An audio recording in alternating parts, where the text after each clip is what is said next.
আমরা প্রভু যে বাক্য শুনব সেই বাক্য আমি ফলো করব, আমার আত্মাতে গ্রহণ করব। তোমার জীবিত বাক্য ও আমার জীবনের উদ্ধারের কারণ আছে। তোমার জীবন্ত বাক্য আমার জীবনের শুদ্ধতার কারণ আছে, পবিত্র জীবনের কারণ আছে, অনন্ত জীবনের কারণ আছে, আমার জীবনের সুস্থতার কারণ আছে। তোমার জীবিত বাক্য অনেক মূল্যবান প্রভু, সোনা থেকে, রূপো থেকে, দুনিয়ার সব কিছু থেকে তোমার জীবন্ত বাক্য আমার সামনে সব থেকে অধিক মূল্যবান আছে। এই বাক্যকে আমি সম্মানের সহিত গ্রহণ করব আর সম্মানের সহিত আমি পালন করব আমার জীবনে পুরো জীবন ভোর। आमीन आमीन आमीन। ईश्वर नामे जोर से तारीफ करी सकले, जोर से जोर से जोर से सकले बाइबल থেকে খুলব জোয়েল নবী চ্যাপ্টার 2 অধ্যায়।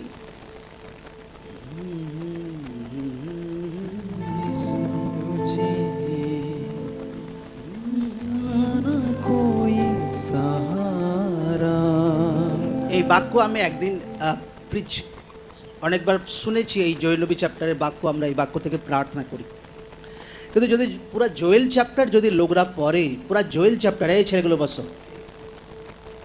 পুরো জোয়েল চ্যাপ্টারে যদি লোকরা স্টাডি করে, যদি জোয়েল 1 চ্যাপ্টার লোকরা যদি পড়ে, এখানে হেডিংয়ে লেখা আছে ঈশ্বরের প্রেরণীয় শাস্তি বিষয়ক ভাববাণী। ঈশ্বর তার ভবিষ্যৎ বক্তাকে ইসরায়েলি লোকদের শাস্তির জন্য পাঠাচ্ছে যে যাও আমার লোকদের ভাই শাস্তি ঘোষণা করো। তারা আমার বাক্যকে ফলো করে না, তারা আমাকে বাদ দিয়ে এদিক ওদিক করে বেড়ায়, তারা দুসরা কিছু মানে আমাকে বাদ দিয়ে তাদের উপর পানিশমেন্ট ঘোষণা করো। হ্যাঁ, তাদের তাদের তাদের প্রতি আমি অসন্তুষ্ট আছি, আমার রাগ তাদের জন্য বহুত একদম মতলব জমে গেছে একদম। তাদের হাল আমি খারাপ করব, এদের বহুত প্রবলেম এদের জীবনে হবে। Amen, hallelujah. ফির তাদের জন্য সান্ত্বনা বিষয়ক বাক্য ঈশ্বর তাদের দেয়। ঠিক আছে, এদের যে শাস্তি ছিল সেটা কমপ্লিট হয়ে গেছে, এরপর এদেরকে আমি ফির সে উঠে দাঁড় করাবো, ফির সে এদেরকে নতুন জীবন দেব, ফির সে এদেরকে নতুন মন দেব। যেভাবে ঈশ্বর আপনাকে প্রভু যীশু খ্রিস্টতে যেভাবে নতুন করে ঈশ্বর আপনাকে বানায়। Amen amen. যখন আপনি প্রভুতে আসেন, যখন প্রভুকে লাইফ দেন, যখন প্রভুতে আপনার জীবন শুরু হয়, তো আপনার সারে পাপ প্রভু যীশু খ্রিস্ট ক্ষমা করেন। আপনি প্রভুকে নিজের জীবনে উদ্ধারকর্তা হিসাবে গ্রহণ করেন, আপনার সারে পাপ যত বড়ই পাপ হোক ঈশ্বর মাফ করে। আর তারপর থেকে নতুন একটা জার্নি আপনার জীবনে শুরু হয়। ঈশ্বর তার আত্মাকে আপনার জীবনে দেয়, সেই পবিত্র আত্মার সামত ডে বাই ডে কোনো ব্যক্তির জীবনে বাড়তে শুরু করে, আর সেই ব্যক্তি এই দুনিয়াতেও ফলবন্ত হয় এবং অনন্ত জীবনেরও সে ভাগিদার হয় প্রভু যীশু জীবিত নামে। Amen amen. এইটা হচ্ছে স্টোরি, এইটা হচ্ছে কাহিনী। এইটা তো লোকদেরকে ঈশ্বরের বাক্য ধ্যান সহকারে শেখা দরকার আছে, ধ্যান সহকারে জানা দরকার আছে যে হোলি স্পিরিট পবিত্র আত্মা কি আছে। পবিত্র আত্মা ঈশ্বরের তৃতীয় ঈশ্বরের একটা পার্ট আছে, একটা ব্যক্তি আছে, একটা পার্সন আছে। পবিত্র আত্মা একটা ব্যক্তির মতো। এই জন্য বাইবেলে লেখা আছে যে পবিত্র আত্মাকে শোকিত করিও না, পবিত্র আত্মাকে মতলব দুঃখ দিও না। মতলব পবিত্র আত্মা কোনো ব্যক্তির দ্বারা দুঃখী হয় যখন লোকরা ঈশ্বরের বাক্য থেকে সরে যায়, যখন লোকরা ঈশ্বরের বাক্য অমান্য করে, তখন পবিত্র আত্মা শোকিত হয়, তখন পবিত্র আত্মা দুঃখ পায়। পবিত্র আত্মা একটা ব্যক্তি আছে, ঈশ্বরের একটা পার্ট আছে, যেটা পুরাতন টাইমে কি হতো, ভবিষ্যৎ বক্তাদের উপরে, নবীদের উপরে কোনো টাইমে তাদের জীবনে নেমে আসতো পবিত্র আত্মা, ফির সে কাজ করে চলে যেত। কিন্তু নতুন নিয়মে বাইবেল বলছে, এখানে আমরা পড়ব, ঈশ্বর তার লোকদের উপর কি প্রফেটিক ওয়ার্ড দিয়েছিল। জোয়েল 2 অধ্যায় 27 থেকে, তাহাতে তোমরা জানিবে আমি ইসরায়েলের মধ্যবর্তী এবং আমি তোমাদের সহক ঈশ্বর, সদাপ্রভু, অন্য কেহ নাই, এবং আমার প্রজারা কদাচ লজ্জিত হইবে না। Amen amen. ঈশ্বরের বাক্য বলছে, আমি ইসরায়েল লোকদেরকে ঈশ্বর বলছে যে আমি তোমাদের লাইফে এমন কার্য করব, দুনিয়া জানতে পারবে যে আমি জীবিত ঈশ্বর আছি, আর তোমরা কখনো লজ্জিত হবে না, তোমাদের জীবনে এমন কিছু কার্য করব। কি সেই কার্যটা কি ছিল? যে এমন কিছু কার্য যে তোমাদের দ্বারা আমার মহিমা হবে, তোমরা কখনো লজ্জিত হবে না। সেটা হচ্ছে পবিত্র আত্মার ভরপুরি। এখানে লেখা আছে 28 পদে, আর তৎপরে এইরূপ ঘটিবে, আমি মর্ত মাত্রের উপরে আমার আত্মা সেচন করিব, আর তাহাতে তোমাদের পুত্র কন্যাগণ ভাবাড়ি বলিবে, তোমাদের প্রাচীনরা স্বপ্ন দেখিবে, তোমাদের যুবকেরা দর্শন পাইবে, আর তৎকালে আমি দাস দাসের দিগের ওপরেও আমার আত্মা সেচন করিব। সকলে বলুক আমেন, আমেন। সকলে আমার সঙ্গে বলুক, আর তৎপরে এইরূপ ঘটিবে, আমি মর্ত মাত্রের উপরে, মনুষ্যদের উপরে আমার আত্মাকে, আমার পবিত্র আত্মাকে সেচন করব, ঢেলে দেব, তাহাতে তোমাদের পুত্র কন্যাগণ ভবিষ্যৎবাণী বলবে, তোমাদের প্রাচীনেরা স্বপ্ন দেখিবে, দাস দাসের দিগের উপরে আমার আত্মা আমি সেচন করিব। Amen, amen, hallelujah. এইটা প্রফেটিক ওয়ার্ড ছিল, জোয়েল নবী তার লোকদের জীবনে দিয়েছিল। আজও সেই বাক্য থেকে আমরা প্রার্থনা করি, আজও ঈশ্বর আমাদের জীবনে ভরপুরি দেয়।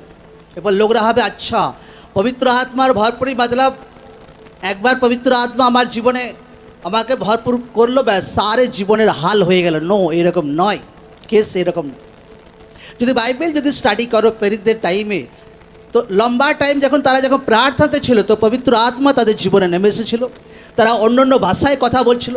লোকরা বলছে, যা বাবা, এরা তো ভাই, আমি অন্য জায়গা থেকে এসেছি, এরা আমার ভাষা কি করে বলছে।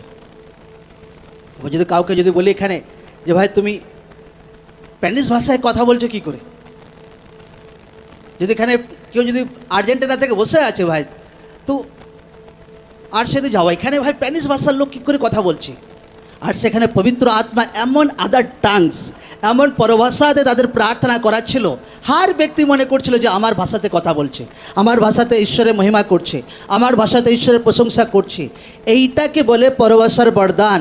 Amen, amen, hallelujah. ফির কিছু টাইম পর যদি বাইবেল পড়ি, যখন তারা হচ্ছিল প্রেরিতদের টাইমে, তারা ফির সে এক মনে এক আত্মা সহকারে প্রার্থনা করছিল। প্রেরিত 4 চ্যাপ্টারে আর ফির সে পবিত্র আত্মা সেখানে তাদেরকে ভরপুর করলো। সেই জায়গা ভূমিকম্পের মতো কেঁপে উঠলো। তারা ফির সে সাহসিকতার আত্মাতে, সামর্থ্যে, প্রেমেতে, ফায়ারে, আগুনে ফির সে তারা ভরপুর হলো প্রভু যিশু জীবিত নামে। আমেন। मतलब কোনো ব্যক্তিকে বারবার পবিত্র আত্মাতে ভরপুর হতে হয়। हर दिन বাক্য দ্বারা, প্রার্থনা দ্বারা, উপবাস দ্বারা, ঈশ্বরের রাস্তাতে চলা দ্বারা, হ্যাঁ, ঈশ্বরের সঙ্গে মেলমেলাপ করা দ্বারা। লোকরা যে হার সানডে প্রার্থনাতে আসে, পবিত্র আত্মাতে ভরপুর হওয়ার জন্য আসে, হ্যাঁ কি না? নজর বাড়িতে তো অনলাইনে বাক্য শুনতে পারতাম। নো, আপনি যে কিসের জন্য সানডেতে আসেন? ঈশ্বরের পবিত্র আত্মাতে ভরপুর হওয়ার জন্য, ঈশ্বরের শক্তিতে ভরপুর হওয়ার জন্য। কেন একটা ব্যক্তি ঈশ্বর পবিত্র আত্মাতে ভরপুর হতে বলছে? এখন হার জায়গাতে জিও টাওয়ার বসে গেছে কিনা? আপনাদের আশেপাশে আছে তো জিও টাওয়ার? হ্যাঁ, তো ভাই জবরদস্ত নেট আসে, জবরদস্ত টকিং লোকরা বলুক, নেট বলুক, ভয়েস মেসেজ বলুক, সব কিছু জবরদস্ত আদান প্রদান করা হয়। কোম্পানি এই জন্য টাওয়ারটা বসিয়েছে যেন তার যে কোম্পানির যে সার্ভিস সেটা ফোনের মাধ্যমে লোকদেরকে দিতে পারে। এবার লোকরা আমাকে বলুক, জিও টাওয়ারে মোবাইলে কিসের টাওয়ার দেখাবে? জিওরই না ভাই বিএসএনএল? হ্যাঁ, কিসে দেখাবে? হ্যাঁ, তেনে পবিত্র আত্মা ঈশ্বর এই জন্য আপনাকে আপনার হৃদয় আত্মাতে দেয়, ভরপুরি দেয়, যেন আপনি শুধুমাত্র যীশু খ্রিস্টের নামেই মহিমা করতে পারেন। Amen, amen, amen. এইটা হচ্ছে ঈশ্বরের উদ্দেশ্য। যেন টাওয়ারের মতো পবিত্র আত্মা ঈশ্বর আপনার জীবনে বসাচ্ছে, যেন যেভাবে জিও টাওয়ার বসানো হয় সেভাবে পবিত্র আত্মা ঈশ্বর আপনাকে দিচ্ছে, আপনার হৃদয়ে দিচ্ছে, প্রার্থনাতে ভরপুর করছে, হোয়াটসঅ্যাপে ভরপুর করছে, বাক্য দ্বারা ভরপুর করছে।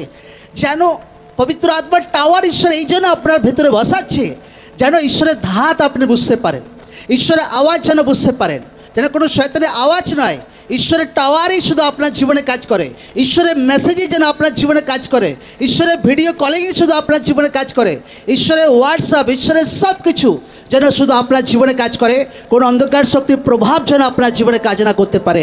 Amen, amen. এইটা হচ্ছে পবিত্র আত্মার আপনার জীবনে আসার উদ্দেশ্য। এই জন্য বাইবেল বলে যে কোনো ব্যক্তির জীবনে যদি ঈশ্বরের আত্মা নেই, সে কখনোই স্বীকার করতে পারে না যে যিশুই উদ্ধারকর্তা আছে।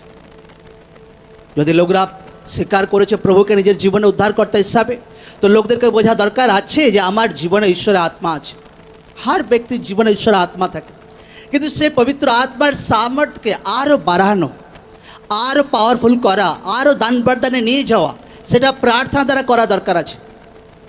কোনো ব্যক্তি আত্মা বিনা ভাই স্বীকারই করতে পারবে না যে প্রভু উদ্ধারকর্তা আছে। কিন্তু এরপর পবিত্র আত্মার আরও ভরপুর একটা পাঠ আছে, আর সেটা হচ্ছে দান বরদান ফায়ার, আগুনে ভরা। আমেন। যেভাবে পেরিতদের টাইমে তারা ভরেছিল, আগুনের মতো জীবের আকারে নেমে এসে তাদের উপরে বসছিল, আর তারা সামর্থ্যে ভরপুর হচ্ছিল, তাগাতে ভরপুর হচ্ছিল, বড় পরবাসায় ভরপুর হচ্ছিল। যে পিতর ভাই যীশুখ্রিস্টকে অস্বীকার করেছিল, সেই পিতর সেই সমস্ত লোকদের সামনেই দলের সহিত, বাহাদুরির সহিত প্রভু যীশু সুসমাচার প্রচার করছিল। আমেন। এইটা হচ্ছে পবিত্র আত্মার ভরপুর হওয়ার প্রতিফল। এই জন্য একটা ব্যক্তিকে পবিত্র আত্মাতে ভরপুর হতে হবে, ইয়ুথকে পবিত্র আত্মাতে ভরপুর হতে হবে, একটা লেডিকে পবিত্র আত্মাতে ভরপুর হতে হবে, একটা ভাইকে পবিত্র আত্মাতে ভরপুর হতে হবে। পবিত্র আত্মাতে ভরপুরওয়ালা ব্যক্তি বহুত ফলবন্ত হয়। Amen, amen, hallelujah. জোর সে বলবো হালেলুয়া, হালেলুয়া, জয় যিশু। এই বিষয়টা আমি শুরু থেকে আমার দিমাগে ঈশ্বর আমাকে বুদ্ধি জ্ঞান দিয়েছিল। এই জন্য কোনোদিন আমি প্রার্থনাতে কোনোদিন কামাই করি না, প্রার্থনাতে আমি কোনোদিন কামাই করি না। হার মাসে একবার দুবার প্রার্থনা আমি অবশ্যই অ্যাটেন্ড করি। কেন? আমাকে আত্মাতে ভরতে হবে, আমাকে ঈশ্বরের সামর্থ্যে ভরতে হবে, আমাকে ফায়ারে ভরতে হবে, আমাকে গ্রেসে ভরতে হয়। আমি জানি তো ফল আসবে সেবা কার্যতে, মিনিস্ট্রিতে, লোকদের জীবন।